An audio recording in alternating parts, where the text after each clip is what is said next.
नमस्कार, मी सरिता पवार. बातमीपत्रात आपले स्वागत आहे. जाणून घेऊयात आजच्या महत्त्वाच्या बातम्या. दिव्यातील अनधिकृत इमारतीचा स्लॅब कोसळून 2 मजूर गंभीर जखमी झाले. दिवा आगासन येथील 6 मजली अनधिकृत इमारतीवर बांधकाम सुरू असताना अचानक स्लॅब कोसळून मजूर गंभीर जखमी झाल्याची घटना घडली आहे. दिव्यामध्ये असंख्य अनधिकृत इमारती उभ्या राहत आहेत. मात्र महानगरपालिका अधिकारी या बिल्डरांकडून लाखो रुपयांची हप्ते वसूल करून या इमारतीकडे दुर्लक्ष करत आहे. ही इमारत अनधिकृत आहेतच, नाहीतर त्याचा बांधकाम दर्जा सुद्धा अत्यंत निकृष्ट दर्जाचा आहे. त्यामुळे पालिकेला आता तरी जाग येणार का, की आणखी काही निष्पाप मजुरांचे प्राण घेणार व या अनधिकृत बांधकाम व्यावसायिकांवर पालिका गुन्हे नोंदवणार का, हे पाहावे लागेल. प्रतिनिधी विनोद गिरी, दिवा. डोंबिवली पश्चिमेला बुधवारी मध्यरात्रीच्या सुमारास 2 ज्वेलर्स दुकानात चोरी झाली आहे. एका दुकानातून 11 किलो चांदी आणि 250 ग्रॅम सोनं चोरी घेऊन चोर पसार झाले आहेत आणि दुसऱ्या दुकानातून 1 किलो चांदी चोरी केली आहे. चोरट्यांनी सीसीटीव्हीचा DVR सुद्धा फोडला आहे. सीसीटीव्हीच्या साहाय्याने विष्णुनगर पोलिसांकडून तपास सुरू करण्यात आला आहे. प्रतिनिधी शंकर जाधव, डोंबिवली. आताची सर्वात मोठी बातमी. डोंबिवलीमध्ये ज्वेलर्सची दुकाने फोडण्याचा धडाका सुरूच असून 2 दिवसापूर्वीच डोंबिवली पश्चिमेला 2 ज्वेलर्सची दुकानं फोडून मोठा माल चोरांनी लंपास केला होता. 24 तास उलटत नाही तर चोरट्यांनी आपला मोर्चा आता डोंबिवली पूर्वेकडे वळवला आहे. मानपाडा रोडवरील राजलक्ष्मी आर्ट्स या ज्वेलर्सवर रात्री चोरी करण्याचा प्रयत्न झाला. बाजूच्या दुकानाचे शटर उचकटून राजलक्ष्मी ज्वेलर्सची भिंत फोडण्याचा प्रयत्न केला असता मात्र तो अयशस्वी ठरला आहे.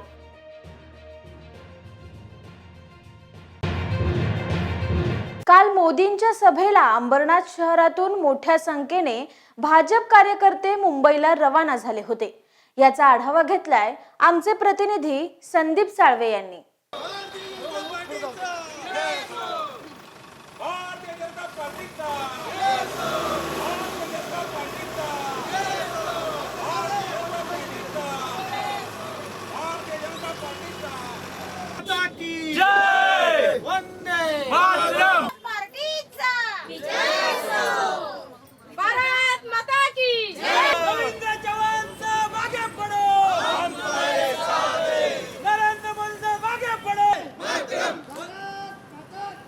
यावेळी भाजप शहराध्यक्ष अभिजित करंजुले पाटील यांनी काय दिली प्रतिक्रिया ते बघूयात. संपूर्ण जगाचं आज नेतृत्व करणारी व्यक्ती, भारताचं भूषण असणारी, आपल्या सर्वांचे लाडके पंतप्रधान माननीय नरेंद्र मोदीजी आज त्या ठिकाणी मुंबईत येऊन त्या ठिकाणी आपली मुंबईत येऊन त्या ठिकाणी 38,000 करोडच्या कामाचं लोकार्पण सोहळा या ठिकाणी करत आहेत. खरं तर ही सर्वच मुंबईकरांसाठी खूप एक अभिमानाची या ठिकाणी गोष्ट आहे. आपली छाती फुलवणारी आज या ठिकाणी एक घटना या ठिकाणी होते की खुद्द पंतप्रधान येऊन त्या ठिकाणी लोकार्पण कार्य करत आहेत आणि त्यालाच ते सगळं काही आम्ही पाहण्याकरता, त्याला साक्षीदार होण्याकरता त्या एक सुवर्ण क्षणाचे भारतीय जनता पार्टी अंबरनाथच्या वतीने आज या ठिकाणी सर्व आम्ही मोदीप्रेमी या ठिकाणी हजारोच्या संख्येत त्या ठिकाणी BKC या मैदानावर जात आहोत. आपण पाहू शकतात मागे की खूप मोठ्या संख्येत या ठिकाणी भारतीय जनता पार्टी तसेच माननीय नरेंद्र मोदींचे प्रेमी या ठिकाणी एकत्र आलात. आजच्या दिवसाच्या निमित्त मी सर्वच मोदीप्रेमींना, भारतीय जनता पार्टीच्या कार्यकर्त्यांना, भारतीय प्रेमींना सर्वांना मी शुभेच्छा देतो आणि भारत अशाच उंचावर एका शिखरावर जाऊ अशी मी कायम अपेक्षा करतो. जय हिंद, जय महाराष्ट्र.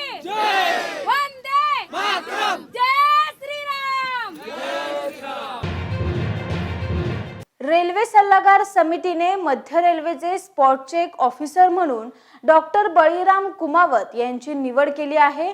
बुधवार रोजी डॉक्टर बळीराम कुमावत यांनी कल्याण स्थानकाला अचानक भेट देऊन प्रवाशांना दिल्या जाणाऱ्या सुविधांची पाहणी केली. कल्याण रेल्वे स्थानकातील सुविधांची पाहणी करताना डॉक्टर बळीराम कुमावत यांनी कल्याण स्थानकातील प्रत्येक विभागातील पार्सल कार्यालय, कॅन्टीन, तिकीट कार्यालय, आरक्षण केंद्र, वैद्यकीय विभाग आदींची पाहणी केली. या सर्व विभागांची पाहणी केल्यानंतर डॉक्टर कुमावत यांनी रेल्वे प्रशासनाच्या कामावर समाधान व्यक्त केले. कल्याण स्थानकात प्रवाशांना सर्व प्रकारच्या सुविधा मिळत असल्याचे त्यांनी सांगितले. तसेच सर्व रेल्वे कर्मचारी जबाबदारीने आपले कर्तव्य बजावत असल्याचेही सांगितले. मला आशा आहे की रेल्वेचे सर्व अधिकारी आणि कर्मचारी असेच असावे. सर्व रेल्वे कर्मचारी यांनी अत्यंत प्रामाणिकपणे आणि मेहनतीने प्रवाशांना चांगली सेवा द्यावी अशा सूचना केल्या असल्याची माहिती डॉक्टर बळीराम कुमावत यांनी दिली आहे. Doctor Baliram Gangaram Kumawat ZRCC member आणि मला सर्व ZRCC मेंबरने स्पॉट चेक रिप्रेझेंटेटिव्ह म्हणून निवडून दिलेला आहे. तर आमचा हा सेंट्रल रेल्वेचा जो पूर्ण एरिया आहे तो महाराष्ट्र, मध्य प्रदेश आणि कर्नाटकाचा काही भाग मिळून आहे. इथे आम्ही कुठेही जाऊन स्पॉट चेकिंग करू शकतो आणि स्पॉट चेकिंगचा अर्थ असा झाला की आपण रेल्वेची कार्यप्रणाली किती सुरळीत चालू आहे आणि कशा प्रकारे सामान्य नागरिकांना मदत करते हे यातनं बघायचं असतं. तर आज दिनांक 18ला मी कल्याण स्टेशनला येऊन स्पॉट चेकिंग केलं माझ्या कलिग्सबरोबर. इथे CCI मनोज सिंग आणि आमचे स्टेशन मास्टर जैन यांच्या मदतीने मी रिझर्वेशन सिस्टीम यांची बघितली, यांचं फूड आणि वेटचं कॅन्टीन बघितलं, त्यानंतर मी यांचं बुकिंग ऑफिस चेक केलं, त्यानंतर पार्सल ऑफिसला आम्ही व्हिजिट दिली, त्यानंतर प्लॅटफॉर्म नंबर 4 आणि 5ला आम्ही बघितलं, तिथे नवीनीकरण केलं जात होतं आणि गुड्स यार्ड याची सुद्धा आम्हाला चेकिंग करायची आहे. त्यातल्या त्यात इमर्जन्सी मेडिकल सेंटर्स आम्ही इथे बघितले आणि असं निदर्शनास आलं की या सगळ्या गोष्टी अतोनात प्रयत्न करून इथले CCI आणि जैन साहेब त्या गोष्टींना चांगल्यातल्या चांगल्या प्रकारे एक आम जनतेमध्ये आणि नागरिकांमध्ये पोहोचवण्याचा उत्कृष्ट प्रयत्न करत आहेत आणि या सगळ्या गोष्टी मला इथे अतिशय चांगल्या जाणवल्या. आजच्या या स्पॉट चेकमध्ये खरोखरच एक सामान्य जनतेला एक मेसेज जावा की जी कार्यप्रणाली चालू आहे ती चांगली आहे असा माझा उद्देश आहे. प्रतिनिधी संदीप साळवे, कल्याण. कल्याण येथील काटेमानवली परिसरात राहणारे वकील दिनेश शर्मा यांच्या कार्यालयाची तोडफोड करण्यात आली. यावेळी कार्यालयामधील लॅपटॉप घेऊन न जाता कार्यालयातील फायली फेकण्यात आल्यात आणि 2 मोबाईल फोन तसेच काही पैसे घेऊन गेल्याची माहिती दिनेश शर्मा यांनी दिली. आणि त्यानंतर हे चोर दिनेश शर्मा यांच्या बिल्डिंग मध्ये जाऊन त्यांच्या घराच्या दरवाजाकडे पाळत ठेवून होते. आता या प्रकरणाला वेगळेच वळण लागल्याचे दिसून येत आहे. ही चोरी समजायची की घातपात करण्याचा डाव? शर्मा यांच्या परिवारामध्ये भीतीचे वातावरण पसरले आहे. ही संपूर्ण घटना CCTV कॅमेऱ्यामध्ये कैद झाली आहे.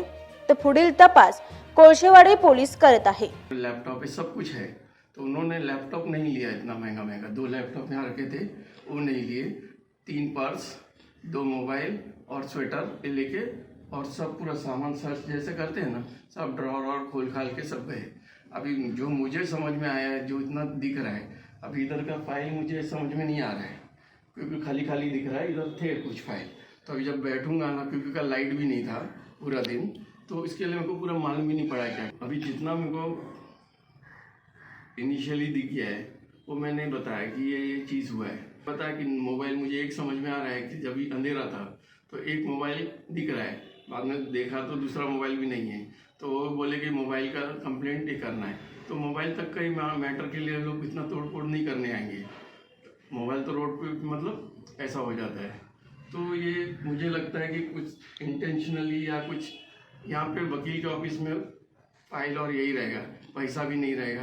और पैसा भी गया है थोड़ा सा, वो जो चिल्लर थे ना वो ले लिए थोड़े बहुत, तो ड्रॉर खाली कर दिया है और जो उसमें जो भर के लेके गए वो मुझे भी समझ में नहीं आ रहा क्या क्या गया है.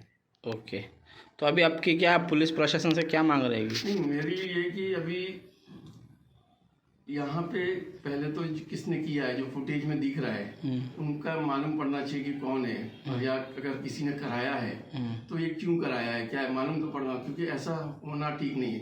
ये घर भी जैसा नहीं है, ये ऑफिस है, और जो नीचे से आ रहे हैं वो 2 सब ले लेके बैग जा रहे हैं, ऐसा सब उसमें दिख रहा है.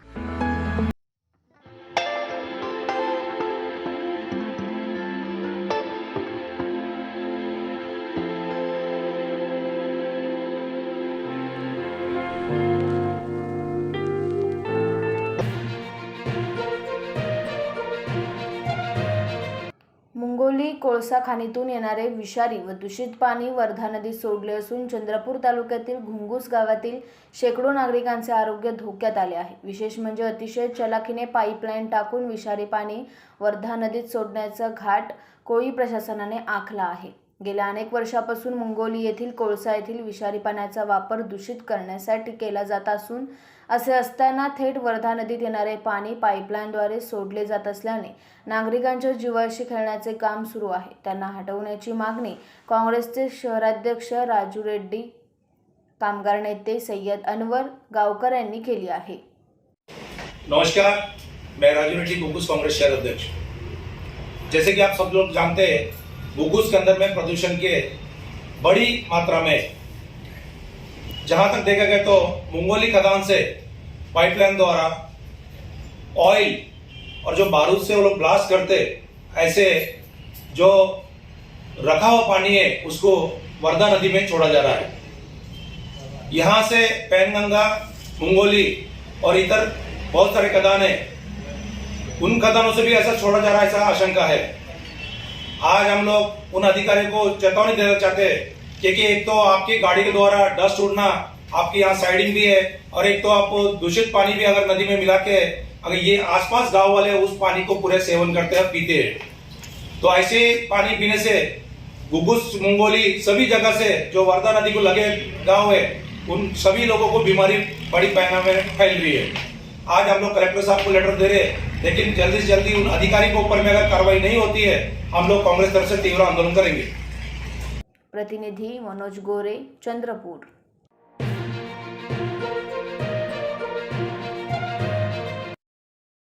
वाशी येथून कल्याणला निघालेल्या NNMTच्या बसला आज सकाळी आग लागल्याची घटना समोर आली आहे।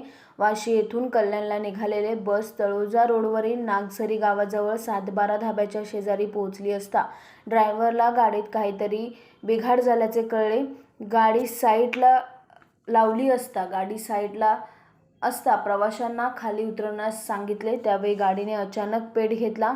बघता पूर्ण गाडी ही जळून खाक झाली। ड्रायव्हरच्या प्रसंगावधानाने प्रवाशाचा जीव वाचला आहे। प्रतिनिधी भानुदास गायकवाड, कल्याण।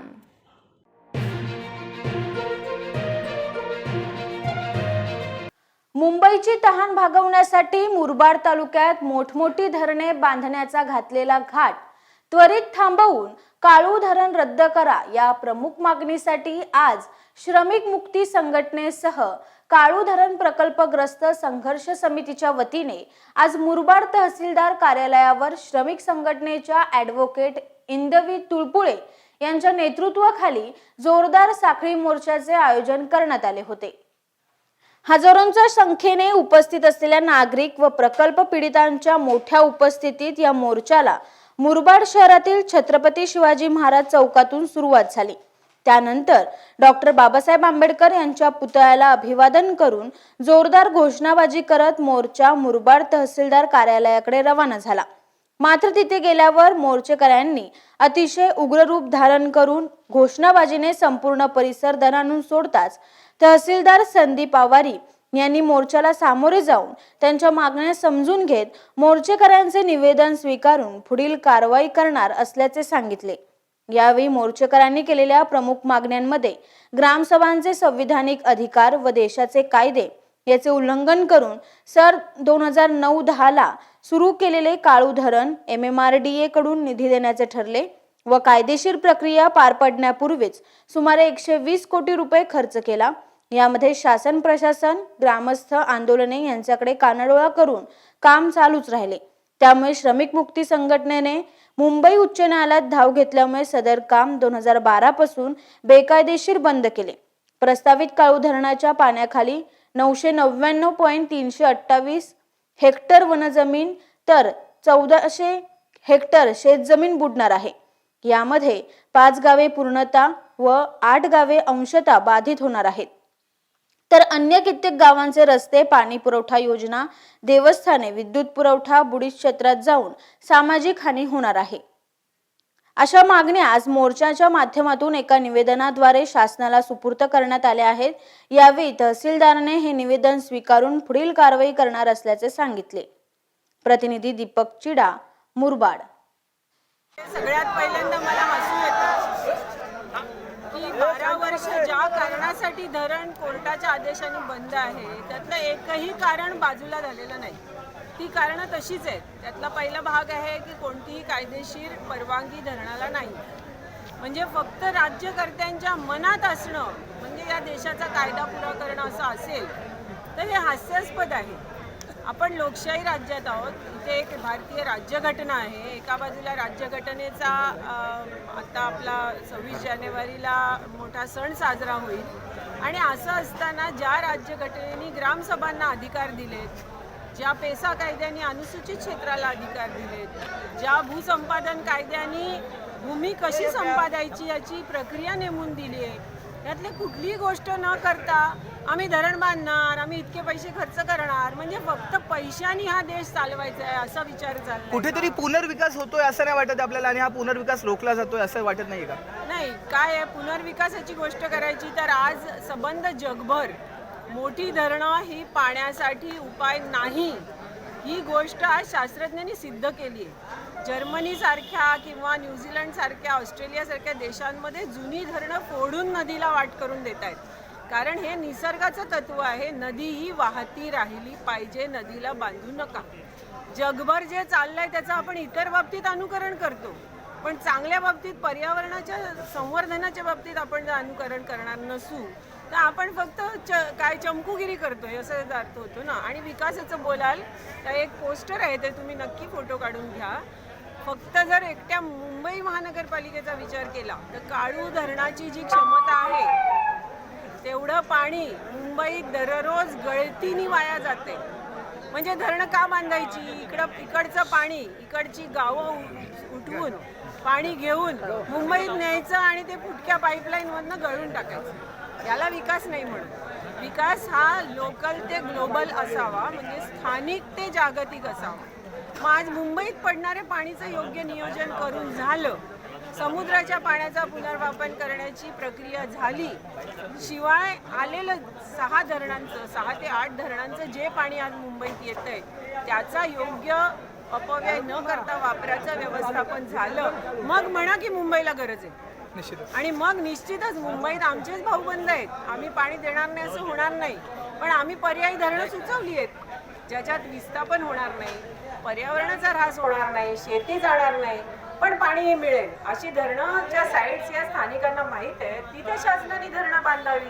विज्ञानाचा वापर, तंत्रज्ञानाचा वापर हा आता पर्यायांच्या शोधासाठी केला पाहिजे, लोकांना बुडवण्यासाठी नाही, असं आमचं ठाम मत आहे.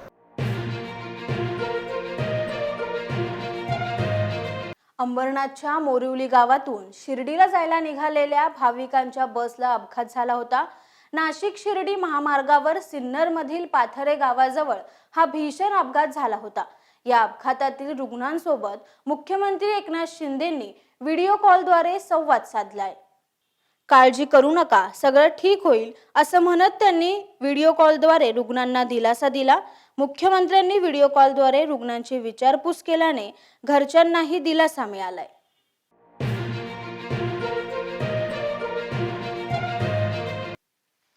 घरगुती ग्राहकांच्या वीज बिलात बचत व पर्यावरण संरक्षणात महत्त्वपूर्ण अशा केंद्र सरकार पुरस्कृत सोलार रूफटॉप योजनेच्या जनजागृतीसाठी महावितरणच्या डोंबिवली विभागाकडून बुधवारी बाईक रॅली काढण्यात आली होती. योजनेच्या माध्यमातून घराच्या छतावर सवलतीच्या दरात सौर ऊर्जा प्रकल्प उभारणीबाबत माहिती देऊन अधिकाधिक ग्राहकांनी या योजनेचा लाभ घेण्याचे आवाहन या रॅली मार्फत करण्यात आले. मुख्य अभियंता धनंजय ओंढेकर व अधीक्षक अभियंता दीपक पाटील यांच्या मार्गदर्शनाखाली डोंबिवली विभागाचे कार्यकारी अभियंता धनराज बिक्कड यांनी हिरवा झेंडा दाखवल्यानंतर डोंबिवली विभाग कार्यालयातून रॅलीची सुरुवात झाली. घरडा सर्कल, टिळक चौक, 4 रस्ता, कोपर पूल, द्वारका हॉटेल, सम्राट चौक या मार्गे जात रेती बंदर येथील आनंदनगर उपकेंद्रात रॅलीचा समारोप करण्यात आला. या रॅलीत डोंबिवली विभागातील सर्व महिला व पुरुष अभियंते, तांत्रिक कर्मचारी, जनमित्र असे सुमारे 200 जण सहभागी झाले होते. या योजनेअंतर्गत केंद्र सरकारकडून घरगुती वर्गवारीतील ग्राहकांना किमान 1 किलोवॅट क्षमतेची छतावरील सौर ऊर्जा निर्मिती यंत्रणा बसवण्यासाठी अनुदान देण्यात येते.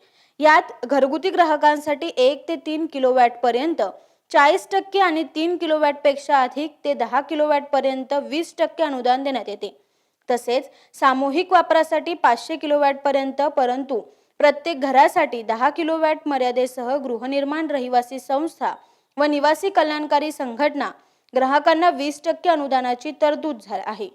डोंबिवली विभागातील अतिरिक्त कार्यकारी अभियंते प्रमोद पाटील, गजानन पाटील, विनायक बुधवत, पराग उके, सुगंध लबडे यांनी रॅलीसाठी परिश्रम घेतले. तर रॅलीमुळे नागरिकांना अडचण येऊ नये यासाठी वाहतूक पोलिसांनी महावितरणला मोलाचे सहकार्य केले. प्रतिनिधी शंकर जाधव, डोंबिवली.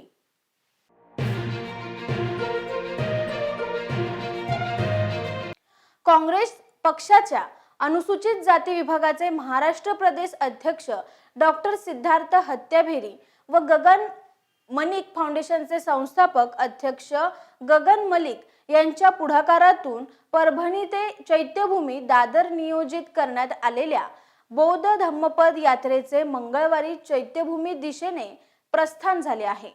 यात बौद्ध धम्म पदयात्रेचे उद्घाटन थायलंड येथील जागतिक बौद्ध धर्म गुरु भंते लॉंगफुजी यांच्या मार्गदर्शनाखाली 110 थायलंड येथील भिक्खू संघ व परभणी शहर जिल्ह्यातील बौद्ध उपासक उपासिका सहभागी झाले. बौद्ध धम्म पदयात्रा सोहळा, बुद्धमूर्ती वाटप व धम्मदेशाना कार्यक्रम मंगळवारी सकाळी ज्ञान उपासक महाविद्यालयाच्या क्रीडांगणात पार पडला. या कार्यक्रमाचे उद्घाटन जागतिक बौद्ध धर्म गुरु थायलंड येथील लॉंगफुजी यांच्या हस्ते करण्यात आलं. यावेळी धम्मपीठावर थायलंड येथील भंते सोंगफिट्री फियन बनते, डॉक्टर उपगुप्तजी, महाथेरो बौद्ध महासभेचे राष्ट्रीय कार्याध्यक्ष डॉक्टर भीमराव आंबेडकर, थायलंड येथील कॅप्टन नटकीत सिरिलक, मैदानी डॉक्टर गगन मलिक, खासदार संजय जाधव, आमदार सुरेश वरपुडकर, आमदार डॉक्टर राहुल पाटील, संतोष बांगर, माजी उपमहापौर भगवान वाघमारे, ॲडव्होकेट अशोक सोनी, विजय वाकोडे यांच्यासह बौद्ध धम्म यात्रेत थायलंड येथील भिक्खू संघ उपस्थित होता. या बौद्ध धम्म पदयात्रेत निमंत्रक तथा आयोजक सिद्धार्थ हत्याभेरे, सिने अभिनेता गगन मलिक, भंते लॉंगफुजी येथील 110 भिक्खूंचा संघ, डॉक्टर उपगुप्त, महाथेरो बौद्ध महासभेचे राष्ट्रीय कार्याध्यक्ष भीमराव आंबेडकर सहभागी झाले होते. प्रतिनिधी लक्ष्मण गायकवाड, परभणी. तर होत्या या आजच्या विशेष बातम्या. अधिक बातम्यांसाठी पाहत रहा न्याय दरबार.